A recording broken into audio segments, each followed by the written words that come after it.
যারা বিগত এই স্বৈরাচারী বিরোধী আন্দোলনের শহীদ হয়েছেন তাদের সবার প্রতি দোয়া করা হয়েছে। যারা আহত হয়েছেন তাদের জন্য দোয়া করা হয়েছে। বিশেষ করে আজকে আজকে আজকে একটা বিষয় খুব বেশি লক্ষণীয়, যে এখানে যুক্তরাজ্য বিএনপি সম্মানিত সাধারণ সম্পাদক এবং সভাপতি বর্তমান যেই এখানে অ্যাম্বাসেডর রয়েছে এমপিসিতে মুনা, ওনাকে প্রত্যাহারের দাবি উঠেছে। ওনাকে দেশে নিয়ে গিয়ে বিচারে আওতায় আনার জন্য অনুরোধ করা হচ্ছে বর্তমান অন্তর্বর্তীকালীন সরকারের প্রতি।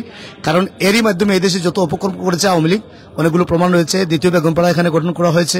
তাছাড়া আরো অনেক এখানে বাড়িঘর কেনা হয়েছে অনেক আওয়ামী লীগ নেতা তাদের মুনাকে ব্যবহার করে। সুতরাং এই দাবিটাও যৌক্তিক। পাশাপাশি এখানে আরো অপকর্ম হয়েছে সবগুলো। মুনাকে যদি রিমান্ডে নেওয়া হয় তাহলে অনেক কিছু বেরিয়ে আসবে। আমরা বিশ্বাস করি বর্তমান অন্তর্বর্তীকালীন সরকার আইনের শাসন প্রতিষ্ঠা করবে এবং আইনের শাসন প্রতিষ্ঠা করে যারা বিদেশে প্রবাসে আছে তাদেরকে ধরে নিয়ে তাদের বিচারে আওতায় আনবে এবং বাংলাদেশের সম্পদ দেশের বাইরে এসেছে যারা এই প্রচার করেছে, সে যেই হোক, যত শক্তিশালী হোক, তাকে দেশে আনতে হবে এবং দেশে এনে তাকে বিচারে আওতায় আনতে হবে। আর এখানে আসলে আজকে প্রচুর মানুষ হয়েছে। এখানে যুক্তরাজ্য বিএনপি সভাপতি সাধারণ সম্পাদক সহ সিনিয়র পর্যায়ে যুক্তরাজ্য বিএনপি, যুক্তরাজ্য স্বেচ্ছাসেবক দলের সভাপতি নাসির আহমদ শাহিন ভাই, সাধারণ সম্পাদক মোহাম্মদ আবুল হোসেন সহ সবাই এখানে উপস্থিত ছিলেন। জাসাদের নেতৃবৃন্দ উপস্থিত ছিলেন, যুবদলের নেতৃবৃন্দ উপস্থিত ছিলেন। আমাদের প্রত্যেকের একটি দাবি, দেশে দ্বিতীয় বিজয় এসেছে, স্বাধীনতা আমরা পেয়েছি, স্বাধীনতা অর্জন করেছি, স্বাধীনতাকে সমুন্নত রাখতে হবে। এই স্বাধীনতাকে স্বাদ যেটা এই যুব সমাজ এবং জনতা আমাদের মধ্যে এনে দিয়েছে বিগত 15 বছর যুক্তরাজ্য বিএনপি, পাশাপাশি বাংলাদেশের জাতীয়তাবাদী দল বিএনপি এবং অন্যান্য ইউরোপ আমেরিকাতে যতগুলো বিএনপি অঙ্গ সংগঠন এবং মুক্তিকামী জনতা রয়েছে সংগ্রাম করেছেন, সবার এই মুক্তির স্বাদটা যেন আমরা সবাই উপভোগ করতে পারি, সমানভাবে যেন আমরা বসবাস করতে পারি, আমাদের মধ্যে কোনো ধরনের হিংসা বিদ্বেষ যেন না থাকে। আমি জনাব আজিম সাহেবের কাছে জানতাম চাইমু, আপনি একজন বিএনপির কর্মী এবং নেতা, দায়িত্বশীল।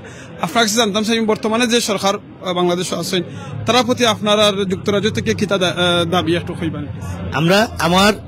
আমি বিশেষত এখানে যেহেতু অন্তর্বর্তীকালীন সরকার, এই সরকারের মাধ্যমে একটি সুষ্ঠু ও নিরপেক্ষ নির্বাচন অনুষ্ঠিত হবে। দেশে যে বঙ্গুর আইন শৃঙ্খলা বাহিনী এখন এটা রক্ষণাবেক্ষণ হবে। বিশেষ করে এই বিগত ফ্যাসিস্ট সরকার বাংলাদেশে যে বিচার ব্যবস্থাকে ধ্বংস করে দিয়েছে, বিচার ব্যবস্থাকে ফিরে মানুষের আস্থা ফিরিয়ে আনতে হবে। আইনের শাসনের প্রতি, পুলিশের প্রতি মানুষের আস্থা ছিল না। সেনাবাহিনীর প্রধান উনি সেনাবাহিনীর প্রতি মানুষের আস্থা হারিয়ে গিয়েছিল। সেনাবাহিনীর প্রধান উনি যে কাজ করতেছেন, মানুষের আস্থা আস্তে আস্তে ওনার প্রতি ফিরে আসতেছে। পাশাপাশি অন্যান্য যে সরকারের যে অর্গানগুলো রয়েছে, মানুষের সম্পূর্ণ আস্থা, মানুষ আস্থাহীন ছিল এই সরকার। বিগত 15 বছর জুলুম নির্যাতন, আপনারা প্রধানমন্ত্রীকে দেখেছেন, অবৈধ প্রধানমন্ত্রীকে, যে বাসায় উনি বসতেন, সাংবাদিকরা তোষামত করতো, যে ভাষা উনি ব্যবহার করতেন, যেভাবে বন্ধ করে দেব, এই করে দেব, সেই করে দেব, আমি আমার বাপ স্বাধীন করেছি, দেশের মালিক আমি, এই যে অহংকারমূলক যে একটা 15 বছরের একটা শাসনামল ছিল, এটার অবসান হয়েছে। এই ধরনের কোন শাসনামলে যাতে পুনরাবৃত্তি না হয়, ওনারা যারা ক্ষমতায় আছেন, যারা পেয়েছেন, ওনারা খেয়াল রাখতে হবে। আমরা এই ক্ষমতাকে কুকিগত করে নয়, ক্ষমতাকে আমরা বিকেন্দ্রীকরণ করে বাংলাদেশের মানুষ যে স্বপ্ন নিয়ে, ছাত্র জনতা যে স্বপ্ন নিয়ে এই দেশটা স্বাধীন করেছে, এটা সবাইকে যাতে সুফল ভোগ করতে পারে এই সুযোগটা ওনারা করে দিতে হবে। পাশাপাশি আমি একটা জিনিস বলতে চাই, এখানে ছাত্র জনতা এখানে শহীদ হয়েছেন, তাদের রুহের মাগফিরাত কামনা করছি। পাশাপাশি আমাদের দলের, যেহেতু অনেকেই জানেন এটা ছাত্র জনতার আন্দোলন ছিল, আমাদের দলের অন্য নেতৃবৃন্দ কিন্তু এখানে শহীদ হয়েছে। আমাদের ছাত্র দলের, আমাদের যুব দলের, আমাদের জাসাসের, আমাদের স্বেচ্ছাসেবক দলের অনেক নেতৃবৃন্দ এখানে শহীদ হয়েছে। বিএনপির এই আন্দোলনে আমরা বিগত 15 বছর থেকে আমরা শহীদ হচ্ছি, আমরা আহত হচ্ছি, পঙ্গু হচ্ছি, এটা একটা পার্ট। আর সেকেন্ডলি এই আন্দোলনে ছাত্র জনতার সাথে আমাদের নেতৃবৃন্দ এখানে উপস্থিত ছিলেন, আমাদের নেতৃবৃন্দ এখানে শহীদ হয়েছেন, আহত হয়েছেন, এখনো অনেকে কিন্তু পঙ্গুত্ব বরণ করেছেন এবং হসপিটালে চিকিৎসা দিয়েছেন। এই কথা আমাদেরকে বলে হবে। আসলে অন্যান্য সংগঠন আমি সমান কথাই বলবো, যারা মুক্তকামী জনতা, এখানে আমাদের কোনো দলমত নির্বিশেষে কোনো পরিচয় ছিল না। আমরা শুধু একটি ফ্যাসিস্ট রেজিম থেকে আমরা মুক্তি চেয়েছিলাম, আমরা এই মুক্তি হয়েছি।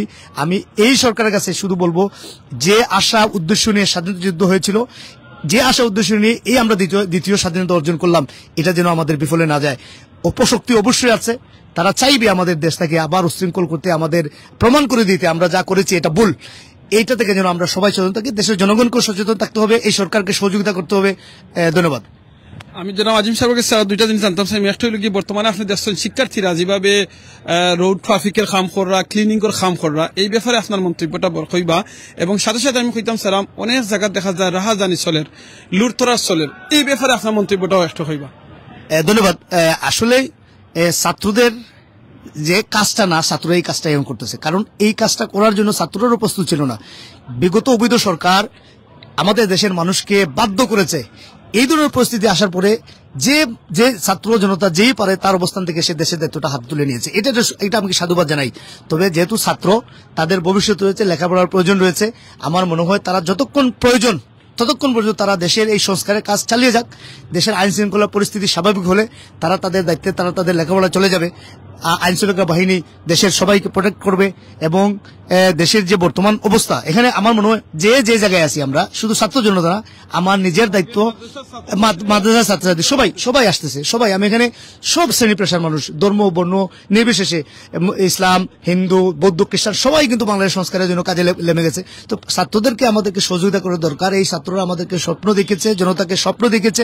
এই ছাত্রদের স্বপ্নকে আমরা যাতে বিসর্জন না করি, আমাদের খেয়াল রাখতে হবে। দ্বিতীয় কথা হলো যে বাংলাদেশের যে রাহাজানি হচ্ছে, আসলে আপনি যদি একটা গণ উত্থান দেখেন, পৃথিবীর অন্যান্য দেশে যে গণ উত্থানগুলো হয়েছে, এর চেয়ে ভয়াবহ অবস্থা ছিল। 15 বছরের একটা রিজিম, যে রিজিম বাংলাদেশকে শ্বাসরুদ্ধ করে রেখেছিল। কথা বলার সুযোগ ছিল না, আইনের শাসন ছিল না, আপনি কোর্টে গেলে কোর্টে এখানে বিচারের কোনো সুযোগই ছিল না। তাদের ইচ্ছা মতো তারা যাদেরকে যেভাবে সম্ভব আইনকে তাদের প্রয়োজনে তারা ইউজ করেছে। দেশের বেগম খালেদা জিয়াকে তারা 8-10 বছর মানে নো রিজন ওনাকে জেলখানায় রেখেছিল। হাজার হাজার শত শত নেতাকর্মী এখানে সব দলের এবং কি সাধারণ মানুষ, আবু তো আদনানকে এখনো খুঁজে পাওয়া যাচ্ছে না। কি অপরাধ স্যার, সে এই ছাত্র জনতার প্রতি সে সমর্থন জানিয়েছিল। আবু তো আদনানের আমি মুক্তি কামনা করছি। আবু তো আদনানকে পাওয়া যাচ্ছে না, আমি জানি না, আজকে হয়তো এখন পর্যন্ত আমি জানি না, হয়তো উনি মুক্তি পেয়ে গেছে। এই বিষয়গুলো আমাদেরকে খেয়াল রাখতে হবে। আর রাহাজানি 15 বছরের খুব, প্রত্যেকটা পরিবারের মানুষ এখানে ক্ষতিগ্রস্ত হয়েছে। আওয়ামী লীগ, জাতীয় পার্টি, বিএনপি, জামাত, যেই সংগঠন হোক, এবং কি সংগঠনের বাইরে যারা রাজনীতির সাথে কোনো সম্পর্কও নাই, এরাও কিন্তু এই সরকারের আমলে কিন্তু দাপটের কারণে, সরকারের বিভিন্ন বাহিনীর দাপটের কারণে, আপনারা জানেন দা লীগ, হাতুড়ি লীগ, বিভিন্ন ধরনের লীগ, আমাদের এমসি কলেজে একটা মেয়েকে কুপিয়ে হত্যা করা হয়েছে। এভাবে বাংলাদেশের অনেক সাংবাদিককে হত্যা করা হয়েছে, অনেক স্টুডেন্টকে হত্যা করা হয়েছে, অনেক মেয়েকে রেপ করা হয়েছে। ইভেন তো এই আন্দোলনে অনেক ছাত্রীদেরকে এই ছাত্রলীগের গুন্ডারা বিভিন্নভাবে তাদেরকে অপদস্থ করেছে, অপমান করেছে। এই যে একটা ক্ষোভ, এটা ক্ষোভের মাত্র বহিঃপ্রকাশ। এই ক্ষোভটা বহিঃপ্রকাশ আওয়ামী লীগের ভাষায় যদি বলি, তাদের সাধারণ সম্পদ বলেছে যে তাদের পতন হলে প্রথম রাইতে কয়েক লাখ মানুষ মারা যাবে। অন্তত সেদিকে বাংলাদেশ যায় নাই, অন্তত সেদিকে বাংলাদেশের মানুষ যায় নাই। যারা খুব বেশি বাড়াবাড়ি করেছে, যারা খুব বেশি দেশের মানুষকে নির্যাতন করেছে, নিজের এলাকার মানুষকে নির্যাতন করেছে, এই মানুষগুলোকে টার্গেট করেই আমার মনে হয় কিছু হামলা হচ্ছে। এগুলো খুবই স্বাভাবিক। একটা গণ উত্থানের পরে এটা আমাদেরকে মনে রাখতে হবে, একটা বড় গণ উত্থান হয়েছে। স্বাধীনতার পরে এটা আমাদের যে স্বাধীনতা ছিল বিদেশি শক্তির বিরুদ্ধে, এই স্বাধীনতা আমাদের দেশীয় শত্রুর বিরুদ্ধে ছিল। সুতরাং একটা গণ উত্থানের পরে এই ধরনের সামান্য টুকটাক রাহাজানি বলেন আর বলেন, এটা আমি রাহাজানি বলবো না, এটা মানুষের মনের ক্ষোভের বহিঃপ্রকাশ বলবো। কারণ তারা তাদের শ্বাস নিতে পারছে, তারা তাদের কথা বলতে পারছে, তারা রাস্তায় তাদের স্বাধীন মতো চলাফেরা করতে পারছে, শপিং মলে তারা স্বাধীন মতো শপিং করতে যাচ্ছে। এটা একটা বহিঃপ্রকাশ। এটাকে অবশ্যই এটা সীমিত হওয়া উচিত, এটা বন্ধ করা উচিত। যা হবার হয়ে গেছে, একটা রিজিম আমাদের প্রতি অন্যায় করেছে, তাই বলে আমাদেরকেও অন্যায় করতে হবে এমন কথা না। আমাদেরকে আমাদের ইয়েতে চলে আসতে হবে। যা হয়েছে হয়েছে, আমাদেরকে এখন কন্ট্রোল হতে হবে, দেশ গড়তে হবে। দেশ গড়ার জন্য এই আন্দোলন, এত শহীদ, তাদের প্রতি সম্মান রেখে আমাদের উচিত এই দেশটাকে আমরা সবাই মিলে আসুন আমরা গড়ি। আমার শেষ এবং ফাইনাল কোয়েশ্চন আপনার প্রতি, আপনি কিরকম বাংলাদেশ দেখতে চাইরা নেক্সট? আমি খুবই ক্ষুদ্র একজন মানুষ, আমার চাওয়ার সাথে সবার মিল হবে না। আমি চাই বাংলাদেশ যে 1971 সালে 1952 সাল থেকে কিন্তু আমাদের এই অধিকারগুলো আদায় করার জন্য বিভিন্নভাবে আমরা জানি, 1952, 1971 এবং 2024 এই সময়ে একটি মাত্র চাওয়া ছিল, একটি সুন্দর, সুখী, সমৃদ্ধশালী বাংলাদেশ, যে বাংলাদেশে কোনো ভেদাভেদ থাকবে না, যে বাংলাদেশে কোনো বৈষম্য থাকবে না, যে বাংলাদেশে আমরা স্বাধীনভাবে বসবাস করতে পারবো। যারা শহীদ হয়েছেন তারা একটা টার্গেট নেই, যে আবু সাইদ নিজে বন্দুকের নলের সামনে দাঁড়িয়েছে, তার জীবনের পরনাকে তার একটা মাত্র স্বপ্ন ছিল এই বাংলাদেশকে সুখী, সমৃদ্ধিশালী এবং স্বাধীন বাংলাদেশে দেখতে চায়। আবু সাইদ তার জীবন না দিলেই পারতো, সে আমার মতো হাজার হাজার মানুষের মতো কিন্তু গড়ে চুপ করে বসে থাকতে পারতো। কিন্তু সে দেয় নাই।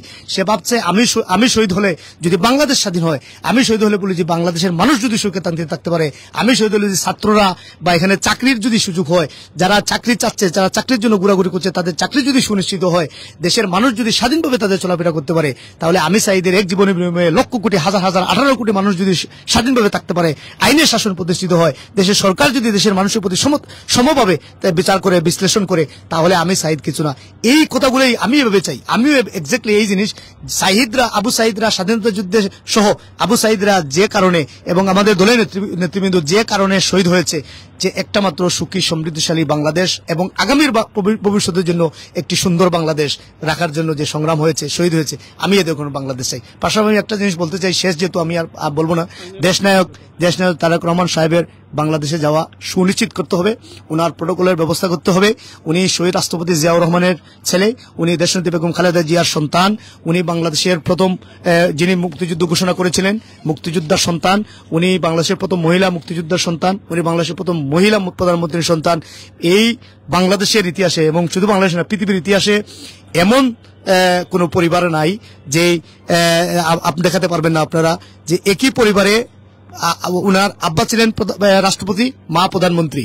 সুতরাং একজন রাষ্ট্রপতি এবং প্রধানমন্ত্রীর সন্তান এভাবে দেশ থেকে বাইরে থাকবেন, আমরা বিশ্বাস করি না। কারণ একটা রিজিম ছিল, উনি অসুস্থ ছিলেন, চিকিৎসার প্রয়োজন ছিল, উনি আস্তে আস্তে সুস্থ হয়ে উঠতেছেন এবং একটা অবৈধ সরকার ক্ষমতা ছিল এবং এই অবৈধ সরকার টার্গেট ছিল ওনাকে খুন করে ফেলবে, মেরে ফেলবে। তার টার্গেটই, কারণ আপনারা দেখছেন আয়নাগর থেকে অনেক কিছু হচ্ছে এবং এভাবে কত শত শত আয়নাগর এবং সরকারের এভাবে লুকানো তাদের গড় ছিল, বাহিনী ছিল এভাবে মানুষকে খুন করার জন্য। এই জন্য তাদের টার্গেট ছিল দেশনায়ক তারেক রহমানকে দেশে নিয়ে যাবে, খুন করে ফেলবে। আলহামদুলিল্লাহ, আল্লাহ ওনাকে সেফ রেখেছেন, ওনার দীর্ঘায়ু কামনা করছি। আমি বর্তমান এই সরকারের প্রতি আমি অনুরোধ করব, দেশনায়ক তারেক রহমানের দেশে যাওয়া সুনিশ্চিত করতে হবে। ওনার উপরে যত অবৈধ মামলা রয়েছে, যত অন্যায় হয়েছে, সবকিছু বিচার করতে হবে। বাংলাদেশের যতগুলো অন্যায় হয়েছে, এই সরকারকে সব অন্যায়ের বিচার করতে হবে। খালেদা জিয়া সুস্থ আছেন, আল্লাহ ওনাকে দীর্ঘায়ু কামনা করুন। শেখ হাসিনা, আপনারা লক্ষ্য করুন, শেখ হাসিনা কিন্তু বাংলাদেশ থেকে পালিয়ে গেছে, বেগম খালেদা জিয়া কিন্তু বাংলাদেশে অবস্থান করতেছেন। এক কাপড়ে বেগম খালেদা জিয়াকে শেখ হাসিনা ঘর থেকে বের করে দিয়ে ঠাট্টা করেছে, বিভিন্নভাবে বিভিন্ন কথা বলেছে। কিন্তু আজকে শেখ হাসিনা শুধু বাংলাদেশ থেকে এক কাপড়ে বাইরে যায় নাই, পালিয়েও গেছে। সো এই দুনিয়াতে দেশনেত্রী বেগম খালেদা জিয়ার সবচেয়ে সুখের বিষয় হলো উনি জীবিতকালীন অবস্থায় আজকে শেখ হাসিনার এই পতন দেখে গেলেন এবং এই পতন শেষ নয়। আমরা চাই শেখ হাসিনার বিচার হোক। এখানে শত শত হাজার হাজার মানুষকে সে খুন করেছে। এখন পর্যন্ত ইলিয়াস আলী ভাই কোথায় আছেন আমরা জানি না। ইলিয়াস আলী ভাইকে খোঁজা হচ্ছে, ওনার পরিবার উদ্বিগ্ন, আমরা উদ্বিগ্ন আছি, আমরা সবাই উদ্বিগ্ন, আমরা খুঁজতেছি। আমরা আশা করি ইলিয়াস আলী ভাই আমাদের ফিরে আসবেন, চৌধুরী আলম আমাদের মাঝে ফিরে আসবেন, যাদেরকে গুম করা হয়েছে তারা ফিরে আসবেন, যারা শহীদ হয়েছেন আমরা সব শহীদের প্রতি সশ্রদ্ধ সালাম এবং ওনার প্রত্যেকের রুহের মাগফিরাত কামনা করছি। আলহামদুলিল্লাহ, সবাই ভালো থাকবেন। একটি সুখী সমৃদ্ধশালী বাংলাদেশ গঠন হোক, প্রতিষ্ঠিত হোক, আমরা এটা কামনা করি। সিলেটি অনলাইনকে অনেক অনেক ধন্যবাদ। এই আন্দোলন সংগ্রামে সিলেটি অনলাইন সহ এই সিলেটি অনলাইনের সাথে যতগুলো চ্যানেল রয়েছে সম্পৃক্ত ছিল। প্রত্যেকটি প্রোগ্রাম এখানে যেখানেই লন্ডনের বাইরে যেখানেই প্রোগ্রাম হয়েছে, ইভেন তো বাংলাদেশেও সিলেটি অনলাইন তাদের অবস্থান থেকে তারা সম্পূর্ণভাবে এই বিরোধী যে সরকার ছিল, একটি অগণতান্ত্রিক অবৈধ সরকার ছিল, এই সরকারের যতগুলো প্রোগ্রাম হয়েছে, প্রতিবাদ হয়েছে, দোয়া হয়েছে, মাহফিল হয়েছে, জানাজা হয়েছে, সবগুলো অনুষ্ঠানকে জনগণের কাছে পৌঁছানোর জন্য যে দায়িত্ব পালন করেছে, তারাও মুক্তিযোদ্ধার কাজ করেছে। এই সংগঠন সিলেটি অনলাইন, এই অনলাইনটাও মুক্তিযোদ্ধাদের সন্তানদের চ্যানেল। আমি এই সিলেটি অনলাইনের দিকেও কামনা করি। এই সিলেটি অনলাইনের সাথে যে অন্যান্য সংগঠনগুলো চ্যানেলগুলো রয়েছে, তাদেরও আমি তাদের ভবিষ্যৎ উজ্জ্বল কামনা করি। ধন্যবাদ আমি আজকে এই সংক্ষিপ্ত আমার মতামত নেওয়ার জন্য।